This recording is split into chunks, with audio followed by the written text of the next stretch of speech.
Romans 11 is really clear that this whole issue of Israel and God's promises to them and God's commitment to redeem and save all of Israel and to graft them back in, Paul calls it a great mystery, and it is a mystery. And like all mysteries, there has to be a revelation of that. And Paul says, I don't want you to be ignorant of that. And that is precisely what's needed in this hour for the church, is for us to move from ignorance to being informed, and not just information, but having our heart become engaged. That's what's got to change. I think the church for too long has treated the Bible as this document that's a self-help document, and it's really me-centric.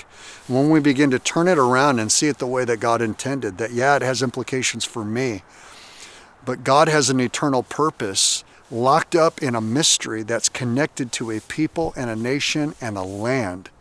And that we as the church, as Christians, also have a part to play in how that unfolding of that mystery takes place, especially as the end of the age comes upon us. That behooves us to dig deeper into this mystery, to get greater clarity connected to God's commitment. What are the challenges in the days to come? And what is the responsibility and the burden that he's calling us to join with them in the hour that's going to be one of the most darkest hours preceding their salvation?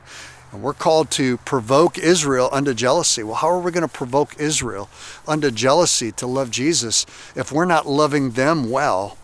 And if we're not engaged in the conversation and engaged even in the controversy? I mean, there's going to come a day when all nations, we're seeing it even in our day, but it's going to accelerate and ramp up, when all nations are just have nothing but animosity and hatred. It's controversy of Zion. It's the ancient hatred. Where's the church going to land in that hour related to Israel? We need to land on the side of being brothers, of being those that stand, that have understanding and clarity, even in their unbelief, but loving them and demonstrating who Yeshua Messiah really is in a way that provokes them and actually intrigues them to dig deeper.